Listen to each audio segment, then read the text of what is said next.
সালাম আলাইকুম। অনেক ফ্যান ফলোয়ার আছেন, ভিডিও দেখে চলে যান কিন্তু ভিডিওতে লাইক কমেন্ট ফলো করেন না। আমি ইনশাল্লাহ আশা করব যে ভিডিওতে আপনারা লাইক কমেন্ট ফলো করবেন, তাহলে আমরা ভিডিও বানাতে উৎসাহ পাই। ভিডিও যেই কোয়ালিটি হোক, আপনাদের লাইক কমেন্টের সারাই কিন্তু আমরা কিন্তু আরো অনেক অনেক উৎসাহ পাই।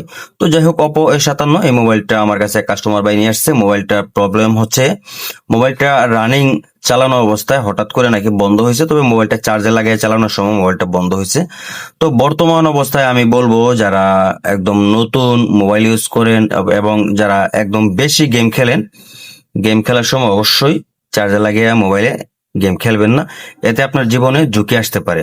তো যাই হোক, স্টেপ বাই স্টেপ আমি মোবাইলটা খুলে নিচ্ছি। যেহেতু মোবাইলটা চার্জে লাগিয়ে চালানো অবস্থায় মোবাইলটা বন্ধ হয়েছে, এ ধরনের প্রবলেমগুলো মূলত আসলে আপনার শর্টের সার্কিটের হওয়ার কারণে এই প্রবলেমগুলো হয়। অনেক সময় নেগেটিভ পজিটিভ কিংবা আপনার ব্যাটারি আইডি থার্মালে আপনার যদি শর্ট হয়, তাহলে কিন্তু মোবাইলগুলো বন্ধ হয়। তো আমি এই মোবাইলটা স্টেপ বাই স্টেপ আপনাদেরকে কাজ করে দেখাবো যে এই ধরনের মোবাইল আসলে আমরা বেসিকে যে কাজ করি, বেসিক কাজগুলো আমরা কিভাবে করি। দেখেন, একটা মোবাইল আপনি দুই ওয়ে এর মাধ্যমে আপনি কাজ করতে পারেন। এক হচ্ছে আপনার হাতের যে মিটার, মিটার দিয়ে আপনি কাজ করতে পারেন। দ্বিতীয়, যদি আপনার আই চার্জারের ব্যাপারে ভালো অভিজ্ঞতা থাকে, তাহলে কিন্তু আই চার্জার দিয়ে অনেক কিছু আপনি ফাইন্ড আউট করতে পারবেন। তো যাই হোক, প্রথম অবস্থায় দেখতে পাচ্ছেন আমি কিন্তু মিটারের সাহায্যে ভোল্টেজ এবং মাদারবোর্ডটা চেক দিচ্ছি। এখানে কোথাও কোনো প্রবলেম দেখাচ্ছে না। এটা যেহেতু চার্জে লাগায় শর্ট হয়েছে, সেই ক্ষেত্রে আপনার ইউএসবির যে লাইন আছে, ইউএসবি লাইন থেকে যে কোনো জায়গায় শর্ট হওয়ার সম্ভাবনা আছে। তো আমি মিটার দিয়ে আস্তে আস্তে আমি চেক দেবো যে আসলে মূলত প্রবলেমটা কোথায়। দেখেন, আমি মিটারটা আবারও নিছি। নেওয়ার পর আমি এটা সঠিক যে ভ্যালুগুলো চেক করবো, সেই সাথে শর্টটার মাপবো যে কোথাও কোনো শর্ট দেখাচ্ছে কিনা। তো দেখেন, একটা একটা করে আমি কিন্তু যে আপনার ইউএসবি কানেক্টরের যে লাইনগুলো আছে, লাইনগুলো আমি একটা একটা করে চেক দিচ্ছি। এখানে কোথাও কোনো প্রবলেম পাওয়া যাচ্ছে না।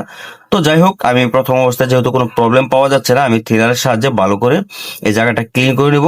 কারণ যেহেতু চার্জে লাগানোর পর যদি আপনার কোনো ইফেক্ট পড়ে, সেই ক্ষেত্রে কিন্তু আপনার সেকেন্ডারি বোর্ডে এবং হচ্ছে আপনার যে ইউএসবির যে কানেক্টর আছে, কানেক্টরে কিন্তু এই প্রবলেমটার প্রভাব পড়তে পারে।